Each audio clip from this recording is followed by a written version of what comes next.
પ્રવૃત્તિ 3. વિદ્યાર્થી મિત્રો, આપણે તૃતીયઃ પાઠઃ પ્रहेलिकाः ઉખાણામાં પ્रहेलिकाःનું સ્પષ્ટ ઉચ્ચારણ સાથે શ્રવણ અને પઠન કરીએ તથા તેનો ભાવાર્થ સમજીએ. 1.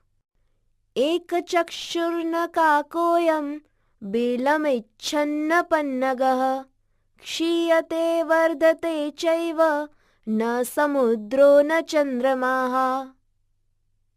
ભાવાર્થ: તે એક આંખવાળો છે પણ કાગડો નથી. દરમાં જવાની ઈચ્છા રાખતો હોવા છતાં સાપ નથી.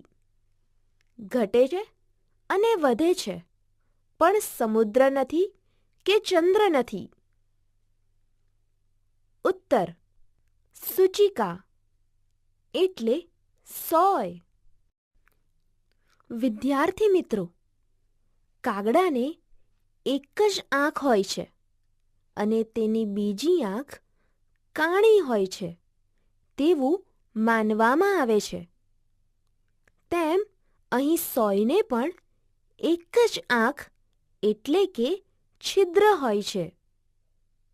સાપ જે રીતે દરમાં જાય છે તેમ સોય પણ વારંવાર કપડામાં જાય છે.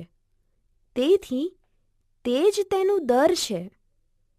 સમુદ્રમાં ભરતી આવે ત્યારે તે વધે છે અને ઓટ આવે ત્યારે તે ઘટે છે. ચંદ્ર પણ વધે છે અને ઘટે છે. તેમજ અહીં કપડું સીવતી વખતે સોય કપડામાં જતી વખતે ઘટતી હોય અને બહાર આવતી વખતે વધતી હોય તેમ લાગે છે.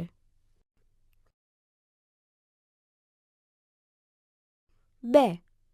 ચતુર્મુખો ન ચ બ્રહ્મા વૃષારૂઢો ન શંકરઃ નિર્જીવી ચ નિરાહારી અજસ્રમ ધાન્યભક્ષણમ. ભાવાર્થ: તે 4 મુખવાળો છે પણ બ્રહ્મા નથી.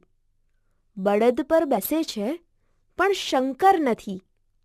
નિર્જીવ અને નિરાહારી છે છતાં નિત્ય અનાજનું ભક્ષણ કરે છે. ઉત્તર: હલમ એટલે વિદ્યાર્થી મિત્રો, બ્રહ્માજીના 4 મુખ હોય છે તેમ હળનો આકાર પણ 4 મુખવાળો હોય તેમ લાગે છે. શંકર ભગવાનનું વાહન બળદ છે તેમ હળ પણ બળદો દ્વારા જ ખેંચવામાં આવે છે. હળ નિર્જીવ અને નિરાહારી હોવા છતાં બળદો દ્વારા ખેંચવામાં આવતો હોવાથી તે ખેતરમાં જ ફર્યા કરે છે. તેથી તે અનાજ ન ખાતો હોવા છતાં સતત ધાન્યનું ભક્ષણ કરતો હોય તેમ લાગે છે. 3. અપદો દૂરગામી ચ સાક્ષરો ન ચ પંડિતઃ અમુખઃ સ્ફુટવક્તા ચ યો જાનાતિ સ પંડિતઃ. ભાવાર્થ: તે પગ વિનાનો હોવા છતાં દૂર સુધી જાય છે.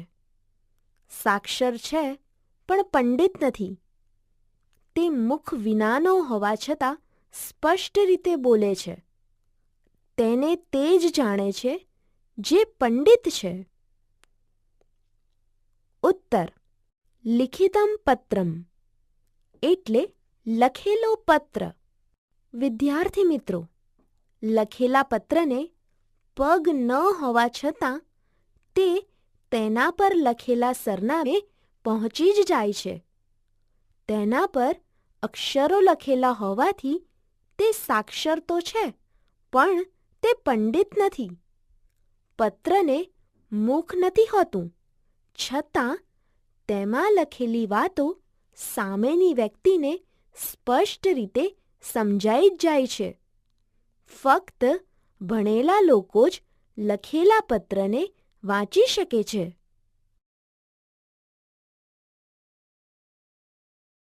4. પર્વતાગ્રે રથો યાતિ ભૂમૌ તિષ્ઠતિ સારથિઃ ચલતિ વાયુવેગેન પદમેકં ન ગચ્છતિ. ભાવાર્થ: પર્વતની ટોચ પર રથ ચાલે છે અને સારથી જમીન પર રહે છે. તે વાયુના વેગથી ચાલે છે, પણ એક પગલું એ આગળ જતો નથી. ઉત્તર: કુંભકારસ્ય ચક્રમ એટલે કુંભારનો ચાકડો. વિદ્યાર્થી મિત્રો, કુંભાર પોતાનો ચાકડો જમીનથી થોડો ઉપર રાખીને તેને ફેરવે છે. તેને ફેરવનાર કુંભાર તેનો સારથી છે. તે જમીન પર જ બેસે છે. તે માટલી ઘડવા માટે ચાકડાને વાયુ વેગથી એટલે કે ઝડપથી ફેરવે છે. છતાંય કુંભારનો ચાકડો તો ત્યાંનો ત્યાં જ હોય છે.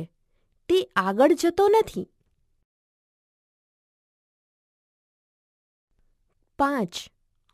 સુવર્ણસ્ય સુવર્ણસ્ય સુવર્ણસ્ય ચ જાનકી પ્રેષિતા તવ રામેણ સુવર્ણસ્ય ચ મુદ્રિકા.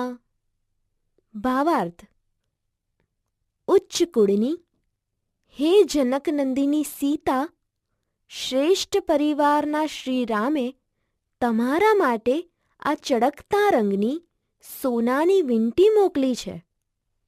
ઉત્તર: અહીં સુવર્ણ શબ્દના 4 અર્થ થાય છે.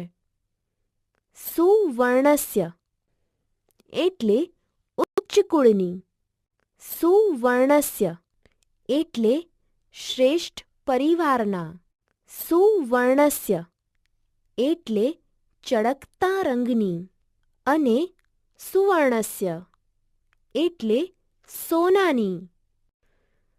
વિદ્યાર્થી મિત્રો, રામાયણમાં જ્યારે હનુમાનજી શ્રીરામે આપેલી સોનાની વીંટી લઈ રાવણની લંકામાં અશોકવાટિકામાં સીતા પાસે જાય છે, ત્યારે હનુમાનજી સીતાને કહે છે, હે સુવર્ણસ્ય, ઉચ્ચકુળમાં જન્મેલી રાજા જનકની પુત્રી સીતા સુવર્ણસ્ય શ્રેષ્ઠ પરિવારના શ્રીરામે તમારા માટે આ સુવર્ણસ્ય ચળકતા રંગની સુવર્ણસ્ય સોનાની વીંટી મોકલી છે.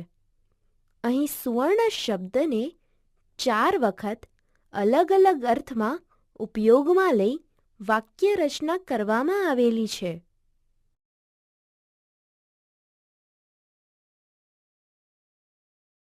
6. ભોજનાંતે ચ કિં પેયં જયંતઃ કસ્ય વૈ સુતઃ કથં વિષ્ણુપદં પ્રોક્તં તક્રમ શક્રસ્ય દુર્લભમ. ભાવાર્થ: ભોજનને અંતે શું પીવું જોઈએ? જયંત કોનો પુત્ર છે? વિષ્ણુનું પદ કેવું કહેવાય છે? છાશ ઇન્દ્રનો. દુર્લભ.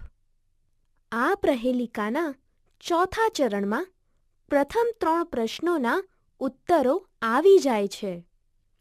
1. ભોજનાંતે કિં પેયમ. ભોજનને અંતે શું પીવું જોઈએ? ઉત્તર: ભોજનાંતે તક્રમ પેયમ. ભોજનને અંતે છાશ પીવી જોઈએ. 2. જયંતઃ કસ્ય સુતઃ અસ્તિ. જયંત કોનો પુત્ર છે? ઉત્તર: જયંતઃ શક્રસ્ય સુતઃ અસ્તિ. જયંત ઇન્દ્રનો પુત્ર છે. 3. વિષ્ણુપદમ કથમ પ્રોક્તમ. વિષ્ણુનું પદ કેવું કહેવાયું છે? ઉત્તર: વિષ્ણુપદમ દુર્લભમ પ્રોક્તમ. વિષ્ણુનું પદ દુર્લભ કહેવાયું છે. આમ આ પ્રહેલિકામાં પૂછાયેલા પ્રશ્નોના ઉત્તર શ્લોકમાંથી જ મળી રહે છે. આવી પ્રહેલિકાને અંતરાલાપ પ્રહેલિકા કહે છે. આગળના તાસ પર જાઓ. तृतीयः पाठः प्रहेलिकाः उखाणा.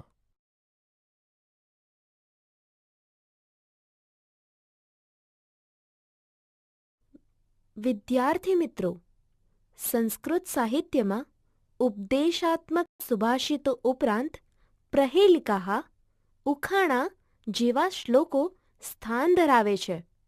જે પ્રહેલિકાઓનો ઉત્તર તેમાં સમાયેલો હોય તેને અંતરાલાપ પ્રહેલિકાઓ કહેવાય અને જે પ્રહેલિકાઓનો ઉત્તર તેમાં સમાયેલો ના હોય તેને બહિરાલાપ પ્રહેલિકાઓ કહેવાય છે.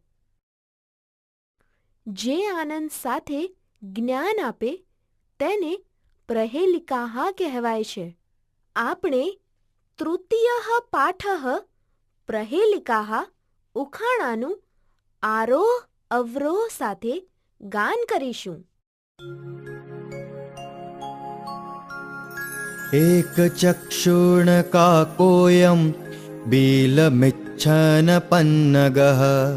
क्षीयते वर्धते चैव न समुद्रो न चन्द्रमः चतुर्मुखो न च ब्रह्मा वृषारूढो न शङ्करः निर्जीवी च निराहारी अजस्त्रं धान्यभक्षणम् अपदो दूरगामी च साक्षरो न च पण्डितः अमुखस्फुटवक्ता च यो जानाति स पण्डितः पर्वताग्रे रथो याति भूमौ तिष्ठति सारथिः चलति वायुवेगेन पदमेकं न गच्छति सुवर्णस्य सुवर्णस्य सुवर्णस्य च जानकी